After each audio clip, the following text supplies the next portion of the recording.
ہمارے بزرگوں کا اور اسلاف کا معمول رہا ہے کہ جب رمضان کا مہینہ گزرتا تھا تو 6 مہینے تک وہ اللہ کے سامنے گڑ گڑا کر روتے تھے اور استغفار کرتے تھے کہ اے اللہ، یہ جو رمضان کا بڑا عظیم مہینہ گزرا، ہم قدردانی نہ کر سکے، غلطیاں ہوئی، کوتاہیاں ہوئیں، اللہ ہماری غلطیاں ہمیں معاف کر دے۔ 6 مہینے تک کتابوں نے لکھا ہے، اور اگلے 6 مہینوں تک پھر وہ کیا کرتے تھے؟ پھر وہ دعا مانگتے تھے کہ اللہ آئندہ رمضان بھی ہمیں نصیب فرما دے، رمضان کی بہاریں اور برکتیں ہمیں نصیب فرما دے۔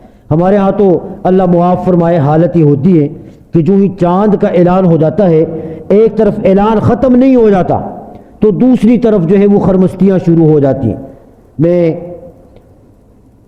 کل پرسوں ایک کلپ دیکھ رہا تھا، وہ مفتی منیب الرحمان صاحب جس وقت ذمہ دار تھے، انہوں نے کسی وقت میں اعلان کیا چاند کا، تو ایک طرف وہ دکھا رہے ہیں، ابھی وہ اعلان سے فارغ ہوئے نہیں کہ دوسری طرف بالکل سامنے وہاں سے کسی نے ڈیگ لگا کے گانے شروع کر دیے، گانے بجانے۔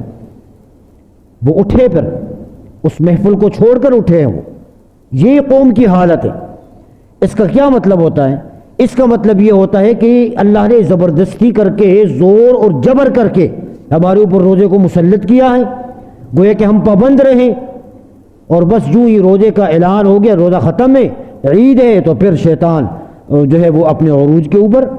اس طرح ہم کام نہ کریں، اس طرح بالکل ہم غفلت سے کام نہ لیں، اس سے اللہ ناراض ہو جاتا ہے۔ اس سے ہم اللہ کو کیا طلب دکھانا چاہتے ہیں؟ کیا چیز ہے جو ہم اللہ کو دکھانا چاہتے ہیں کہ بھی ہماری عبادتیں، نمازیں، روزے، یہ اتنی مشقتیں، اس کا بالکل اثر نہیں ہوا۔ آپ سمجھتے ہیں کہ جس طرح ایک آدمی سائیکل چلاتا ہے، پیڈل مارتا ہے نا، وہ پیڈل، تو 11 مرتبہ وہ محنت کر کے زور لگا کے وہ پیڈل مارے اور 12ویں دفعہ وہ نہ مارے تو سائیکل رکے گی یا چلتی رہے گی؟ چلے گی نا۔ اب 11 مہینے اس نے 11 مرتبہ جو زور لگایا اس نے، تو ایک مرتبہ وہ زور نہ بھی لگائے، پاؤں کو روک کے رکھے، تو کوئی فرق ہی نہیں ہے۔ اب بابا 11 مہینے شیطان نے محنت کی ہے ہمارے نفس پر، ہمارے اوپر 1 مہینہ قید کر کے رکھا اللہ نے۔ اثر تو ہوا، بڑا اثر ہوا، بڑا اثر ہوا۔ نماز معمول پر آ گئی، روزے آ گئے، نفلی نمازیں آ گئی، قرآن پاک کی تلاوت آ گئی، صدقہ اور خیرات یہ چیزیں آ گئی، فرق تو ہوا، بڑا فرق ہوا۔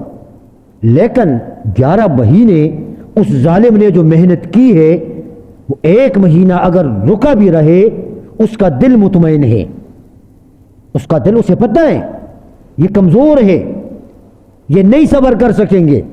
ادھر اعلان ختم ہوا، ادھر یہ پھر آ کر ہمیں ویلکم شروع کر دیں گے، اور ایسا ہی ہوتا ہے۔ آپ دیکھیں عید والے دن فجر کی نماز میں اپنی مسجد کی حالت آپ نے دیکھی ہوگی، کتنی صفیں تھی یہاں۔ عید والے دن ظہر کی نماز میں کتنی صفیں تھی، عصر میں کتنی تھی، رمضان میں جگہ نہیں بنتی تھی مسجدوں میں، لیکن جو ہی ختم ہو گیا مسجدیں بھی خالی ہو گئی، مسجدیں بھی ویران ہو گئی۔ ہمیں ہمارے وہی کان ہے کہ جو رمضان میں آذان کی آواز سنتے تھے، وہی کان رمضان میں آواز سن کر مسجد میں آتے، لیکن اب غیر رمضان ایک دن نہیں گزرا، کان وہی، مسجد وہی، سپیکر وہی، مؤذن وہی، آذان کی آواز وہی، لیکن ہمارے کانوں کے پردے بند ہو گئے، سن کر انسنی کر دی ہم نے۔ کیا نماز صرف رمضان میں جماعت کے ساتھ فرض تھی؟ غیر رمضان کے اندر بھی ہے۔ میں اپنی کمزوری بتا رہا ہوں کہ میری کمزوری یہ ہے، مجھ پر شیطان اتنا حاوی ہو گیا ہے۔ تو اس لیے میرے دوستو کوشش ہم سب کو کرنی چاہیے کہ جو اسلاف کا طریقہ رہا، اور قرآن کریم کو اگر آپ دیکھیں، یہ جو سورۃ النصر ہے، اذا جاء نصر اللہ والفتح، یہ جب نازل ہوئی، پیغمبر پاک صلی اللہ علیہ وسلم نے صحابہ کرام کے سامنے سنائی تو صحابہ خوش ہو رہے تھے، کیونکہ اس میں نصرت کا وعدہ ہے، اللہ کی مدد کا وعدہ ہے، فتح کی نوید سنائی جا رہی ہے۔ صحابہ خوش ہو رہے ہیں کہ اللہ پاک فتح عطا فرمائیں گے، مالی غنیمت آئے گا، ہماری حالت ٹھیک ہو جائے گی۔ سب صحابہ خوش ہو رہے ہیں، جس طرح ہم عید کا سن کر سب خوش ہو جاتے ہیں، سب خوش۔ لیکن کونے میں بیٹھا ایک بوڑھا آدمی وہ زار و قطار رو رہا ہے۔ صحابہ نے دیکھا کہ رونے والا شخص حضرت ابو بکر ہے رضی اللہ تعالیٰ عنہ۔ صحابہ میں بڑے عالم تھے، وہ ہر چیز کو سمجھ رہے تھے، مزاج شناسی نبوت تھے، نبوت کے رازوں کو سمجھ رہا تھا، وہ رو رہا ہے۔ وہ صحابہ نے کہا کہ حضرت پیغمبر فتح کی نوید سنا رہے ہیں، خوشی کی آواز ہے اور آپ رو رہے ہیں۔ سیدنا صدیق اکبر رضی اللہ تعالیٰ عنہ فرمانے لگے کہ یارو تمہیں کون سمجھائے، کون تمہیں سمجھائے کہ پیغمبر کہنا کیا چاہ رہا ہے؟ بظاہر تو فتح کی نوید ہے، لیکن راز کو اگر دیکھا اور سمجھا جائے تو مطلب یہ ہے کہ پیغمبر اب مزید دنیا میں رہنا نہیں چاہتا، اللہ کی طرف جانا چاہتا ہے۔ صحابہ حیران ہوئے اور پوچھا کہ اس کی وجہ کیا ہے، حکمت کیا ہے، وہ راز کیا ہے؟ سیدنا صدیق اکبر رضی اللہ تعالیٰ عنہ فرمانے لگے کہ دیکھو اس صورت میں اللہ نے دو چیزوں کا ذکر کیا ہے۔ ایک چیز یہ بتائیے فسبح بحمد ربک، اور دوسری چیز بتائی ہے واستغفرہ، کہ اپنے رب کی تسبیح اور حمد بیان کرو اور اس کے بعد استغفار کرو۔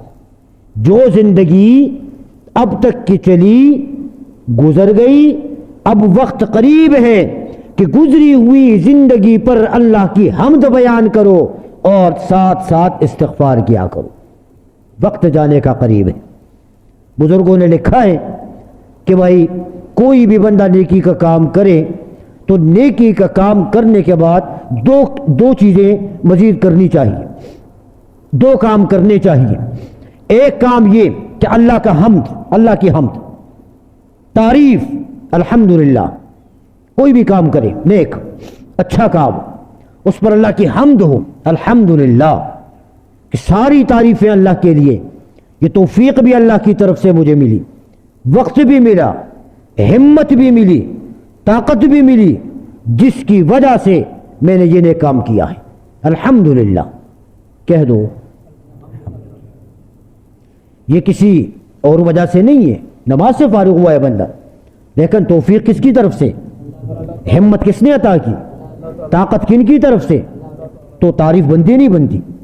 یہاں تو ہمیں اگر کوئی دو چار پیسے پکڑا دے تو تعریفوں کے اتنے پل باندھ کے رکھے کہ بندہ کپڑوں میں نہ سمائے، اتنی اس کی تعریفیں ہوتی ہیں، جو دنیا کی غرض اور دنیا کا مفاد ہمیں مل جاتا ہے، اور اس احکم الحاکمین کی طرف سے ہمیں اتنی ساری چیزیں مل جائیں، پھر بھی ہم تعریف نہ کریں تو احسان فراموش ہوں گے نہیں ہوں گے۔ اس لیے ہر نیک کام کے کرنے کے بعد اللہ کی حمد بیان کر کے کہہ دیا جائے الحمدللہ، ایک کام۔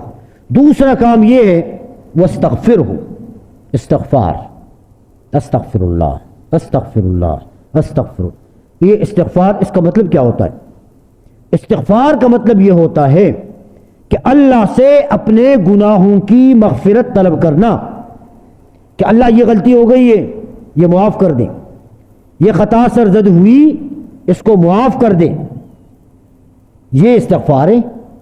اور اللہ رب العزت اس کیفیت کو دیکھ کر اللہ خوش ہو جاتے ہیں۔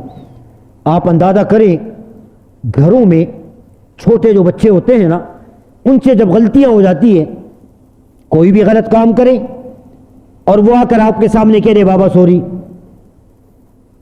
تو بچے کا کہنا بس اس کی دیر ہے کہ سوری، ہم کیا کر دیتے ہیں؟ اس کو بھگاتے ہیں یا قریب کرتے ہیں؟ قریب کرتے ہیں، پیار کرتے ہیں اسے کہ اس نے اپنی غلطی کا اعتراف کر لیا ہے، اس کو احساس ہو گیا ہے کہ مجھ سے غلطی ہو گئی ہے۔ ہم کتنا خوش ہو جاتے ہیں، جبکہ وہ بندہ ہمارا نہیں ہے، وہ اللہ کی ملکیت ہے، لیکن ہمیں ایک مجازی اس کے اوپر تصرف کہ چونکہ میں باپ ہوں، میں بڑا ہوں، وہ چھوٹا ہے، مجھے اختیار ہے کہ میں اس کو معاف کر دوں، سزا دوں، میری نگرانی میں ہے۔ وہ کہتا ہے بابا سوری، ہم قریب کر لیتے ہیں اس سے، پیار کر لیتے ہیں اس سے۔ اللہ سے روٹا ہوا بندہ، اللہ کا باغی بندہ، گناہوں میں لت پت ہو کر دنیا کی ساری چیزوں سے نا امید ہو کر جب رب کی بارگاہ میں کھڑے ہو کر اپنے ہاتھوں کو اٹھاتا ہے، اپنے سارے خیالات اس ایک ذات کی طرف کر کے جب یہ صدق دل کے ساتھ کہتا ہے استغفر اللہ استغفر اللہ، کہنے کی دیر ہے کہ اللہ کی رحمت اپنی آغوش میں اسے اٹھا لیتی ہے، اسے اللہ قریب کر لیتا ہے اور معافی کا اعلان ہو جاتا ہے، معافی کا اعلان ہو جاتا ہے، وہ بھی جہنم کی آگ کا اعلان، وہ بھی قبر کے عذابات کا اعلان، وہ حشر کے دن کی سختی کی معافی کا اعلان۔ مزے نہیں ہوئے؟ ایک بول لیے استغفر اللہ، ادھر سے اعلان آ گیا کہ چلو بھی معاف کر دیا، بیڑا پار ہو گیا ہے۔ اس لیے دوستو دو کام کرنے چاہیے، ایک اللہ کی حمد ہو اور دوسرے نمبر پر استغفار ہو۔ یہ نماز ہم پڑھتے ہیں نا، نیکی کا کام ہے گناہ کا کام ہے؟ نیکی کا کام۔ مثال دے رہا ہوں، نماز پڑھنے کے بعد استغفر اللہ استغفر اللہ استغفر الحمدللہ الحمد، گناہ تو کوئی نہیں کیا ہم نے، کام نیکی کا ہوا ہے، لیکن مجھے بتائیں نماز ہم نے اس طرح پڑھی جس طرح نماز پڑھنے کا حق تھا؟ بولتے نہیں ہے۔ قیام ہم نے اس طرح کیا جس طرح حق تھا؟ رکوع کیا جس طرح حق تھا؟ سجدہ اس کیفیت سے ہوا جس طرح سجدہ کرنے کا حق ہے؟ بولو نا، نہیں، غلطیاں ہوئی ہیں، سمجھے نہیں ہم۔ نماز اللہ سے کلام کا ذریعہ ہے، اللہ کی ملاقات کا ذریعہ ہے۔ یہ ایسا تھوڑی ہے کہ ہم نے آ کے یوں کر کے ہاتھ باندھ دیے اور بس اشارے کر کر آ کے فارغ ہو کے چلے گئے، ایسا نہیں ہوتا۔ نماز رب سے مانگنے کا ذریعہ ہے، نماز رب سے ملاقات کا ذریعہ ہے۔ اب آپ میری طرف دیکھیں سارے، میں بس 2-3 باتیں کر کے اجازت چاہوں گا آپ سے۔ کوئی بادشاہ ہونا، کوئی بادشاہ ہو، وزیر ہو، عہدے والا ہو، منصب والا ہو، اس کے سامنے ہم چلے جاتے ہیں ملاقات کرنے کے لیے، کسی غرض سے ہم چلے جاتے ہیں اور بیٹھ جاتے ہیں، دو بدو ملاقات ہو جاتی ہے، ہم اپنی غرض کے لیے گئے ہوتے ہیں، وہ الیک سلیک کر کے وہ ہم سے باتیں کریں، لیکن وہ ان کی باتیں ہمیں سمجھ نہ آئے، وہ ہم سمجھے نہ، میں بات کروں وہ میری بات سمجھے نہ۔ مجھے بتائیں اس ملاقات کا فائدہ ہوا؟ میں کچھ مانگنے کے لیے گیا تھا، میری کچھ ضرورت تھی کہ جا کے وہ کروں گا، بات کروں گا، ضرورت پیش کروں گا، وہاں سے ریلیف لے کے اپنی ضرورت پوری کر کے آؤں گا واپس، لیکن میں گیا ادھر بیٹھا، وہ مجھ سے بات کرے میں نہ سمجھوں، میں اس سے بات کروں وہ نہ سمجھے، میری ان کو نہ سمجھ آئے، ان کی مجھے نہ سمجھ آئے، تو فائدہ ہوا؟ نہیں ہوا، وقت خراب ہوا نا، ایسا ہی ہے، وقت خراب ہوا۔ اب آ جائیں اس پہ، نماز پہ آ جائیں۔ نماز رب سے مانگنے کا ذریعہ ہے۔ مصیبت آ جائے میرے اوپر کوئی، تکلیف آ جائے میرے اوپر کوئی، دنیا والوں سے امیدیں ختم، کوئی نہیں کر سکتا، وہ ایسی سخت مصیبت ہو، اللہ ہم سب کو بچا کے رکھے۔ رسول اکرم صلی اللہ علیہ وسلم کی زندگی کا معمول مبارک تھا۔ اما عائشہ صدیقہ رضی اللہ تعالی عنہا فرماتی ہیں کہ جب بھی کوئی مشکل کام پیش آتا نا، رسول اکرم صلی اللہ علیہ وسلم مصلی پر اللہ کے سامنے کھڑے ہو کے نماز پڑھا کرتے تھے. جی کتابوں میں موجود ہے. اب مصیبت آ گئی، مسئلہ آ گیا، مشکل آ گئی، میں کھڑا ہو گیا ہاتھ باندھ کے اللہ سے اب مانگ رہا ہوں. میں کہتا ہوں الحمدللہ رب العالمین الرحمن الرحیم مالک یوم الدین ایاک نعبد و ایاک نستعین اہدنا الصراط المستقیم صراط الذین انعمت علیہم غیر المغضوب علیہم ولا الضالین.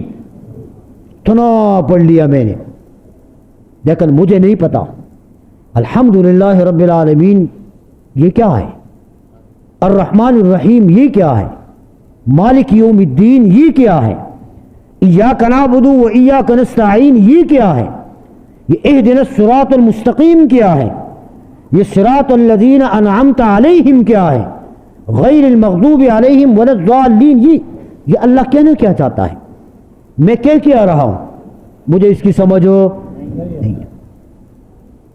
اور یہ تو تب جب میں صحیح طریقے سے الفاظ کی ادائیگی کر بھی لوں، نہ اکثر غلط ہی پڑھ لیتے ہیں. اور میں نے ختم والی رات میں بتایا تھا کہ بھئی اگر عربی زبان قرآن اس کے اندر غلطی ہو جائے نا ایمان خراب ہو جاتا ہے. قرآن زبان ہے، انگلش لینگویج ہے، اس کے کسی لفظ کے اندر غلطی آ جائے تو معنی غلط ہو جاتا ہے، مفہوم غلط ہو جاتا ہے. مثال دی تھی میں نے نوٹس اور نوٹس کی، جو بیٹھے ہوئے تھے ان کو پتا ہوگا ادائیگی سے بڑا فرق پڑتا ہے. کوئی آدمی کہتا ہے نوٹس، پولیس والوں نے نوٹس لیا، ایک آدمی کتاب کا مطالعہ کر کے پوائنٹ نوٹ کرتا ہے، وہ کہتے ہیں میں نوٹس نوٹ کیے. تو لکھنے میں تو دونوں ایک چیز ہے، نوٹس اور نوٹس، لیکن ادا کریں گے تو فرق سامنے ہو جائے گا، واضح ہو جائے گا کہ نوٹس الگ چیز ہے اور نوٹس الگ چیز ہے. سمجھ رہے ہیں نا آپ؟ ہلکی سی بات. اسی طرح قرآن عربی زبان ہے، اس کو صحیح طریقے سے پڑھیں گے تو معنی ٹھیک ہوگا، مفہوم ٹھیک ہو جائے گا. ایک لفظ بھی آگے پیچھے ہو گیا نا، مفہوم غلط، معنی غلط اور ایمان خطا، ایمان خراب ہو جاتا ہے بعض دفعہ. اس لیے اس کو بھی سیکھنا صحیح تلفظ کے ساتھ. ہمیں یہ نہیں پتا کہ بھی نماز کے اندر ہم پڑھ کیا رہے ہیں، قیام کی حالت میں ہم کھڑے، یہ سارا ہم نے پڑھا لیکن ہمیں نہیں پتا. رکوع میں ہم گئے، کیا پڑھتے ہیں رکوع میں؟ سبحانہ ربی العظیم، کیا معنی کسی کو نہیں پتا. سمع اللہ لمن حمدہ کہہ دیا ہم نے، ربنا لک الحمد، کیا معنی نہیں پتا. سجدے میں گئے، سبحان ربی الاعلی پڑھ لیا، نہیں پتا معنی کیا ہے. قاعدے میں بیٹھے، التحیات للہ یہ کیا ہے، والطیبات والصلوات والطیبات السلام علیکہ وقنا عذاب النار تک پڑھ تو لیا ہم نے، لیکن ہمیں کوئی پتہ نہیں لگا کہ ہم نے اللہ سے کیا کیا باتیں کی ہیں، کیا کیا ہم نے اللہ کو یقین دلایا ہے کہ اللہ ہم یہ کریں گے یہ نہیں کریں گے، ہمیں کوئی نہیں پتہ لگا. تو مجھے بتائیے نماز فائدہ مند ثابت ہو جائے گی؟ رسم تو پوری ہو جائے گی، رسم تو ہے، لیکن نماز کی جو روح ہے وہ نہیں ہے، وہ جو روح ہے وہ نہیں ہے. آپ اگر اللہ کی قسم اگر آپ معنی پر غور کر کے پڑھیں نا